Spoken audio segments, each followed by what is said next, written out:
तो पहले पार्ट में हमने हमजा के अंदर की वो आग देखी है जिसने पूरे लियारी को जला दिया, लेकिन वो आग कैसे लगी और वो किस गम एंड गुस्से को दबाए हुए है, ये हमें इस पार्ट में देखने को मिलेगा। कहानी हमजा यानी कि जसकीरत के पास्ट से शुरू होती है, जहां वो अपने परिवार के साथ तस्वीर खिंचवा रहा है क्योंकि आर्मी में उसकी जॉब लग गई है और वो ट्रेनिंग के लिए जा रहा है। पूरा परिवार बहुत खुश है। यहाँ उसकी बहन, उसके माँ बाप और उसके दोस्त पिंडा को हम देखते हैं। अब कहानी यहाँ से कुछ दिन आगे बढ़ती है और हम जसकीरत और पिंडा को देखते हैं जो यूपी के एक पॉलिटिशियन के पास है। ये पॉलिटिशियन पाउडर्स का धंधा करता है और यहाँ पिंडा के फादर की उससे अच्छी खासी बनती है, इसलिए वो उनसे कुछ पाउडर लेने आया है। एंड इस पॉलिटिशियन का नाम आतिफ अहमद है।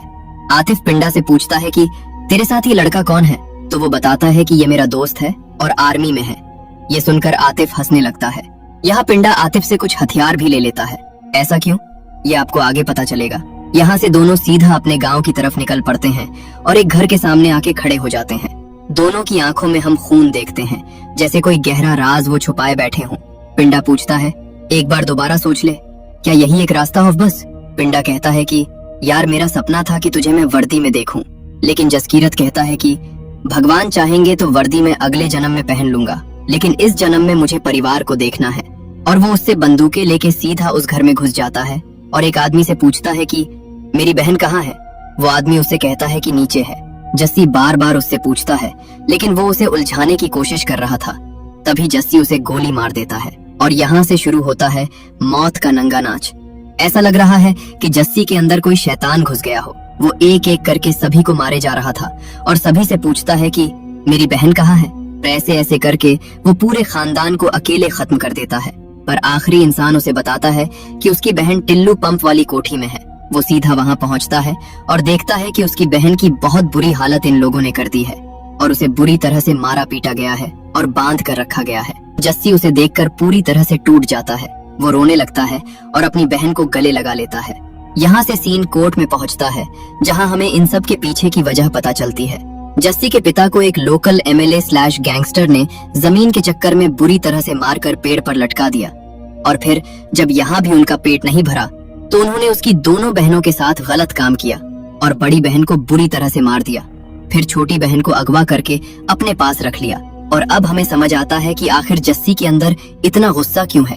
केस को देखते हुए जज जस्सी को फांसी की सजा सुना देते हैं क्योंकि उसने 12 लोगों को मारा था।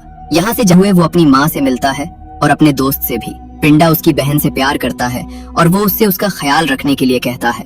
अब जस्सी को फांसी के लिए ले जाया जाता है, लेकिन रास्ते में ही कुछ गुंडे उस पर हमला कर देते हैं और उसे उठा कर ले जाते हैं। अगले पल जब उसकी आंख खुली तो उसके सामने ऑफिसर सुशांत बैठे थे। उसे किसी गुंडे ने नहीं बल्कि इंडियन एजेंसी ने बचाया था, क्योंकि उन्होंने जस्सी के अंदर एक आग देखी और उस आग को चिंगारी देकर उसे मकसद देना चाहते हैं। तभी वहाँ एंट्री होती है अजय सान्याल की। वो जसकीरत के हुनर को पहचानते हैं और ऐसे लोग सदियों में एक बार पैदा होते हैं, इसलिए वो उसे इंडिया की खुफिया एजेंसी में काम करने के लिए कहते हैं। लेकिन वो अब दुनिया के लिए मर चुका है और अब कभी भी वो अपने परिवार से नहीं मिल सकता। साथ में अगर वो उनकी बात मानता है तो उसकी माँ को हर महीने 30,000 रुपए पेंशन के तौर पर दिए जाएंगे। जस्सी के पास और कोई रास्ता नहीं था, इसलिए वो मिशन के लिए रेडी हो जाता है। यहाँ से वो सीधा पहुँचता है काबुल, जहाँ उसे लियारी जाने के लिए एक नोट मिलता है। यहाँ जस्सी आखिरी बार अपने परिवार की तस्वीर को देखता है और उसकी आंखों में आंसू आ जाते हैं। वो जानता है कि जिस रास्ते पर वो निकला है उसका वापस आना बहुत मुश्किल है। वो उस फोटो को जला देता है और यहाँ से जन्म लेता है हमजा। वो आलम से मिलता है और ये सारी कहानी उसे सुना रहा था। जैसे कि हम जानते हैं कि आलम भी एक इंडियन जासूस है। इसके अगले सीन में ही हम रहमान डकैत को देखते हैं, जो अब मर चुका है और पूरे लियारी में उसका शोक मनाया जा रहा है। लेकिन वही दूसरी तरफ हम अरशद पप्पू को देखते हैं, जो खुद को लियारी का नया बादशाह घोषित करता है। उसे लगता है रहमान तो अब गया और अब वो राज करेगा लियारी पर। इधर दूसरी तरफ मेजर इकबाल SP चौधरी से मिलता है और पूछता है कि आखिर उसने रहमान को क्यों मारा। यहाँ SP उसे एक झूठी कहानी बताता है कि बड़े साहब की एक जमीन थी और उसी को रहमान कब्जा करके बैठा था, इसलिए हमें ये करना पड़ा। इसी वक्त हम रोड पर भीड़ देखते हैं, क्योंकि ये सभी लोग खुलेआम एक आदमी को जिंदा जला देते हैं, क्योंकि उसने अपनी दुकान मेजर को देने से मना कर दिया। इन लोगों ने झूठी अफवाह फैलाई कि वो इस्लाम को बदनाम कर रहा है और फिर उसे जला दिया गया। कहानी अब उजैर बलोच पर शिफ्ट होती है, जो अपने भाई के मरने के बाद अब पूरी तरह से पागल हो चुका है। वो किसी तरह से एसपी चौधरी को मारना चाहता है। उसे चौधरी का कटा हुआ सिर चाहिए। लेकिन हमजा समझाता है कि चौधरी के आसपास रेंजर्स घूमते हैं और चौधरी से पहले हमें अरशद पप्पू को सबक सिखाना होगा, क्योंकि उसी ने रहमान की खबर एसपी को दी थी। और ये साबित करने के लिए हमजा रिजवान को बुलाता है, एक दूसरा इंडियन जासूस जो अब अरशद पप्पू की गैंग में था। उसकी बातें सुनकर उजैर को यकीन हो जाता है कि हाँ, इन सब में अरशद पप्पू का हाथ है। और यहाँ से शुरू होती है लियारी गैंगवार। एक तरफ उजैर बलोच, दूसरी तरफ अरशद पप्पू। कई दिन तक ये लड़ाई चलती रहती है। इसी का फायदा अरशद पप्पू की गैंग को खत्म करना चाहता है, लेकिन अरशद पप्पू किसी के हाथ नहीं आ रहा है। यहीं हमजा एक आइडिया देता है कि पूरी लियारी को जला दो, अरशद खुद बाहर आ जाएगा। इसलिए हर तरफ अब तबाही मचना शुरू हो जाती है और अरशद डरकर सीधा फोन करता है जमील के पास। जमील कहता है कि अभी तुम्हें वहाँ से किसी भी तरफ निकलकर मेरी दूध की फैक्ट्री में जाना होगा, फिर वहाँ से मैं तुझे बचा लूंगा।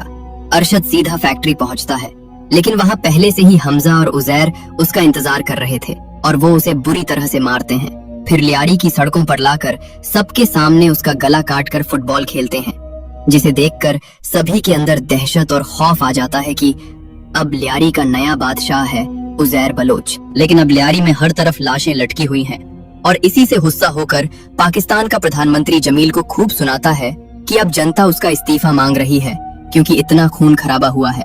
तो यहाँ मेजर कहता है कि हमें अब जनता का ध्यान भटकाना होगा और कुछ बलोच लड़कों को कॉलेज से उठाकर उन्हें आतंकवादी घोषित कर देना है, जिससे जनता इस बारे में भूल जाएगी और हम अपना काम कर सकेंगे। और पीएम कहता है कि अब हम पीएसी पार्टी के साथ अपना अलायंस तोड़ते हैं क्योंकि बहुत बदनामी हो गई। मैं आपको बता दूं, पीएसी पार्टी बलोच की पार्टी है। और जमील कहता है कि हमें उजैर को अब जेल में भेजवा देना चाहिए ताकि कुछ दिन शांति रह सके। जब उजैर को ये बात पता चलती है तो हमजा उसे दुबई जाने के लिए कहता है, क्योंकि यहाँ रहना उसके लिए सेफ नहीं है। लेकिन वहाँ भी उसने उसकी फील्डिंग सेट कर रखी थी। वो जैसे ही वहाँ पहुँचता है, दुबई पुलिस उसे पकड़ लेती है। इधर एसपी चौधरी कुछ मासूम और बेकसूर बच्चों को आतंकवादी बताकर उन्हें मार देता है, जिसमें बलोच लीडर का बेटा भी शामिल था। इससे उसे बहुत गुस्सा आता है।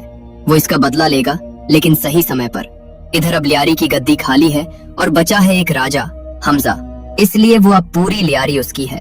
इधर हमजा को पता चलता है कि जरदारी की पार्टी उसका साथ छोड़ रही है, तो वो ऑपोजिशन से हाथ मिला लेता है और उस पार्टी को चलाता है नवाज शफीक।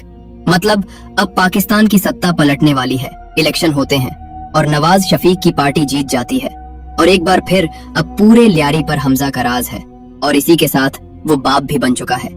इधर हम मेजर इकबाल के परिवार से मिलते हैं, जिसमें उसका बाप है जो उसे हमेशा ताने देता रहता है कि वो नामर्द है और उसने हिंदुस्तान को बर्बाद नहीं कर पाया, और उसे बुरी बुरी गालियां भी देता है। हम जानते हैं कि इकबाल का बाप पहले एक ब्रिगेडियर रह चुका है जब 71 की जंग हुई थी। ये सब सुनकर मेजर इकबाल को गुस्सा तो आता है, लेकिन वो कुछ बोलता नहीं। वहीं अब हमजा बलोचों के लीडर से मिलता है और उसे शेरे बलोच का खिताब दिया जाता है, जो पहले रहमान के पास था। मतलब अब पूरे बलोच लोगों का साथ उसके पास है। इसके अगले सीन में हम एक ऐसे शख्स से मिलते हैं जिससे कहानी का प्लॉट खुलने वाला है, यानी कि बड़े साहब कौन है, ये हम जान पाते हैं। मेजर हमजा को लेकर एक बड़ी सी आलीशान हवेली में जाता है और वहाँ हम दाऊद इब्राहिम को देखते हैं। जी हाँ दोस्तों, वही बड़े साहब है। दाऊद कहता है कि जब से चाय वाला देश में आया है, हमारे लोगों के बीच डर बढ़ गया है। यहाँ हमजा दाऊद को देखकर पूरी तरह से शॉक है। तो वही दाऊद ने एक और नया प्लान बनाया है जिससे वो इंडिया को नुकसान पहुंचा सके।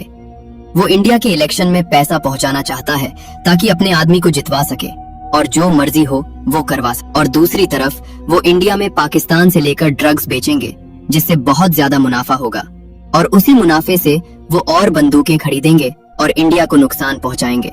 इसके लिए इंडिया से कुछ लड़कों को बुलाया जाता है और इन्हीं लड़कों में एक था पिंडा।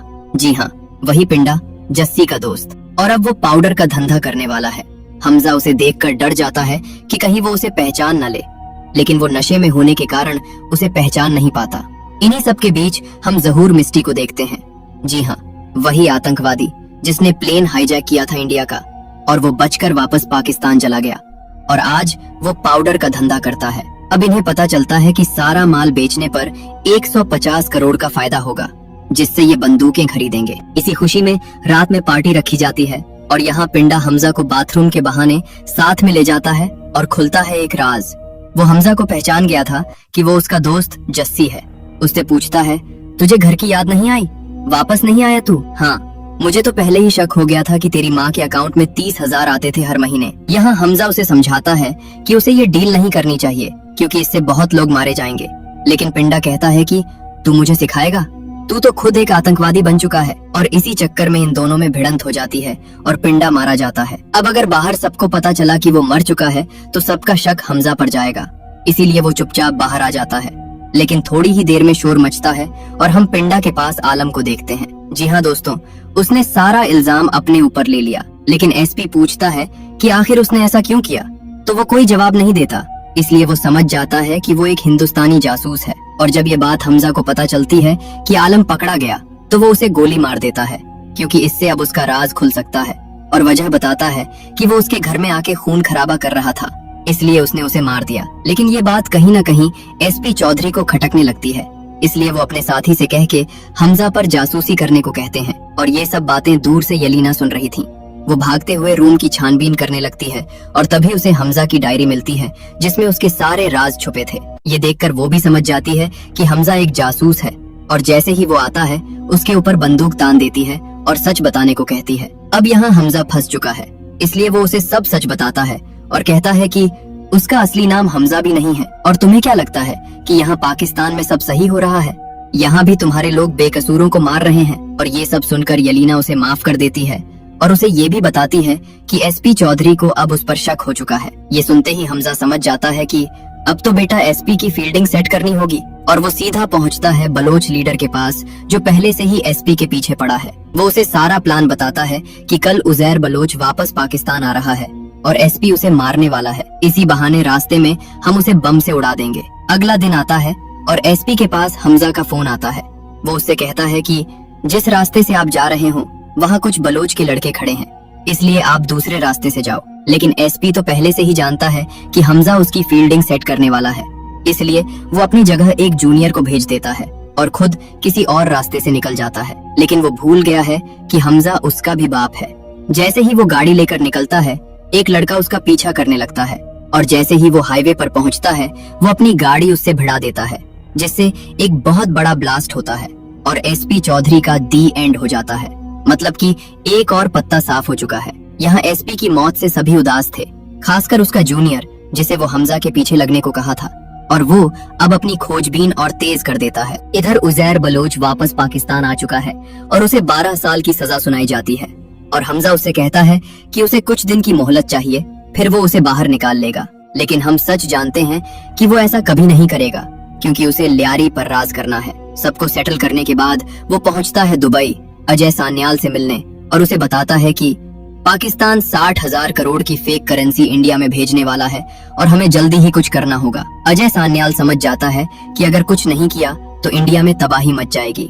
और इसके अगले ही सीन में हम देखते हैं कि इंडिया में 500 और 1000 के नोटों को बंद कर दिया गया है। और इसे देखकर मेजर इकबाल पागल हो जाता है, क्योंकि उनका मिशन अब फेल हो चुका है। जो करेंसी उन्होंने छापी है वो अब बेकार है। और ये देखकर जावेद, बिजनेसमैन जिसने ये नोटों को छापा था, वो अब पागल हो चुका है। इतने पैसों का अब वो क्या करेगा? इसलिए वो हमजा को फोन करता है और कहता है कि यार हमजा मुझे बचा ले, नहीं तो बड़े साहब मुझे मार देंगे, कोई रास्ता मुझे दिखा दे। हमजा उसे ऊपर का रास्ता दिखा देता है और पूरे पैसों को जला देता। इधर इंडिया में आतिफ अहमद को जेल हो जाती है, क्योंकि उसने कई सारे बुरे काम किए थे। इसके अगले ही पल हमजा को अब खुली छूट मिलती है। जितने भी लोग पाकिस्तान में मौजूद हैं और जिन्होंने भी इंडिया के खिलाफ कोई भी आतंकवादी साजिश की है, वो उन सभी को मारना शुरू कर देता है। एक एक करके पूरे पाकिस्तान में हर तरफ आतंकवादियों में दहशत आ जाती है। और आखिरी में वो पहुंचता है उसी जहूर मिस्टी के पास और उसे भी मौत की नींद सुला देता है। ये सब देखकर दाऊद भी बौखला चुका है और वो मेजर और हमजा को बुलाता है। कहता है कि पता करो ये कौन कर रहा है, और साथ में कुछ आतंकवादियों को इंडिया में भेजने को भी कहता है। अब यहाँ हमजा दाऊद को मारने के लिए एक केमिकल हाथ में लगा कर आता है, लेकिन जैसे ही वो उसे छूने वाला होता है वहाँ एक नर्स आ जाती है और दाऊद बच जाता है। मतलब हमजा ने एक आखिरी मौका गंवा दिया। इधर दूसरी तरफ हम देखते हैं कि आतिफ अहमद को भी मार दिया जाता है और वही एसपी जूनियर जिसे एसपी ने हमजा के पीछे लगाया था, अब उसे सारी सच्चाई पता चल चुकी है कि हमजा एक इंडियन जासूस है। ये कंफर्म करने के लिए वो यलीना को धमकाता है। यलीना अपने बेटे के डर से उसे सच बता देती है। अब वो जूनियर सीधा मेजर इकबाल को फोन लगाता है, जिसे आपने अब सिर पर उठा रखा है वो कोई और नहीं बल्कि एक जासूस है। अब चूंकि हमजा की सच्चाई सामने आ चुकी है तो उसे असला बारूद के साथ अपने अड्डे पर बुलाता है, क्योंकि आज यहाँ से कुछ आतंकवादी इंडिया जाने वाले हैं। हमजा सीधा वहाँ पहुँचता है, लेकिन मेजर ने पहले से हमजा की फील्डिंग सेट कर रखी थी। पर हमजा भी कहाँ कम था, उसने उन हथियारों में बम छुपाए थे और पहले से ही अपने जासूस दोस्त को बता दिया था कि अगर मैं बाहर ना आऊं तो बम फोड़ देना। इधर जैसे ही मेजर हमजा को मारने वाला था कि तभी वो बम फट जाता है और बहुत इसी बीच एंट्री होती है बलोच लीडर की, जो अपने लोगों के साथ मेजर और उसके लोगों को मारने घुस आया था। वो तो पहले से ही मेजर पर गुस्सा था, इसलिए अब हर तरफ से गोलियां चलना शुरू हो जाती हैं। इसी का फायदा उठाकर मेजर वहां से भाग जाता है, लेकिन अब हमजा उसे छोड़ने वाला नहीं है, वो उसके पीछे भागता है। लेकिन अब मेजर हमजा को बुरी तरह मारता है और कहता है कि अब हम दिल्ली को भी इस्लामाबाद बनाएंगे और तुम्हारे मुल्क को बर्बाद कर देंगे। अब ये सुनते ही मानो हमजा पागल हो चुका है और वो चैन उठाता है और उसके पैर को ही काट डालता है और फिर उसे घसीटकर पेट्रोल टैंक में बांध देता है। और अभी भी मेजर की अकड़ गई नहीं थी तो हमजा उसे जिंदा जला देता। इसके बाद वो सीधा यलीना को फोन करता है और कहता है कि उसकी कहानी यहीं तक थी। वो उससे माफी मांगता है और आखिरी अलविदा कह के फोन काट देता है।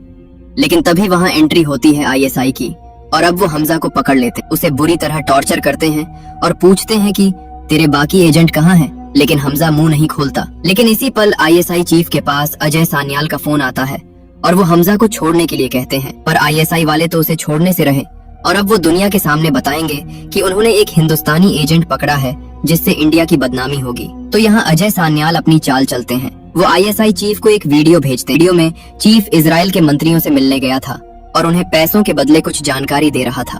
लेकिन इसी पल इजरायलियों ने ये मीटिंग चुपके से रिकॉर्ड कर ली और अब अगर ये वीडियो बाहर आ गई तो पूरा पाकिस्तान ISI चीफ के पीछे पड़ जाएगा, क्योंकि पाकिस्तान इजराइल को दुश्मन मानता है और यहाँ तक कि उसकी बीवी बच्चे को भी वो जिंदा जला देंगे। इसी डर से चीफ हमजा को छोड़ देता है। लेकिन एक सबसे बड़ा सवाल कि अगर हमजा को छोड़ेंगे तो उसकी जगह किसी और को पकड़ना होगा ताकि जनता को दिखा सकें कि उन्होंने जासूस पकड़ा है। इसलिए हमजा कहता है कि तुम उजैर पर सारा इल्जाम डाल सकते हो और उसे जासूस बना दो। मतलब अब उजैर फंस चुका है। इधर जब हमजा वापस बॉर्डर पर आता है तो उसे एक बहुत बड़ा सरप्राइज पता चलता है। उसे वापस भेजने के लिए एक बहुत पुराना हिंदुस्तानी जासूस आया था और ये कोई और नहीं बल्कि जमील था, वही लियारी वाला जमील। जमील बताता है कि वो 40 साल पहले पाकिस्तान आया था और उसे यहाँ की पॉलिटिक्स में घुसने के लिए भेजा गया था। साथ ही उसने जब दाऊद को देखा तभी उसे मारने का सोचा, लेकिन मारने से ज्यादा जरूरी है उसे तड़पाना। इसलिए मैंने उसे वही केमिकल दिया जो तुम देने वाले थे। उस केमिकल से पहले उसे फूड पॉइजनिंग होगी, फिर धीरे धीरे करके उसके सारे ऑर्गन खराब होने लगे और उसने ये काम 40 साल पहले ही कर दिया था। अब यहाँ से हमजा यानी कि जस्सी सीधा इंडिया पहुँचता है और सीधा अजय सान्याल से मिलता है। वो उसका शुक्रिया करते हैं कि उसने देश के लिए बहुत कुछ कुर्बान किया है और वो हमेशा उसके लिए तैयार रहेंगे और उसे होटल में रुकने के लिए कहते हैं। लेकिन थोड़ी ही देर में पता चलता है कि जस्सी वहाँ नहीं है, क्योंकि वो अपने गांव अपने परिवार से मिलने निकल चुका है। वो सीधा अपने घर के बाहर पहुँचता है और अपनी माँ बहन को देखता है। उन्हें देखते ही उसकी आंखों में आंसू आ जाते हैं, लेकिन अपने कदम को रोक लेता है क्योंकि उसका देश के लिए फर्ज आ जाता है। वो जानता है कि अगर वो उनसे मिला तो वापस नहीं जा पाएगा, इसीलिए यहीं से अपने कदम पीछे मोड़ लेता है। और ये सीन हमें दिखाता है कि कैसे एक जासूस अपना सब कुछ छोड़कर सिर्फ अपने देश को प्रायोरिटी देता है। इसी के साथ कहानी यहीं खत्म हो जाती है।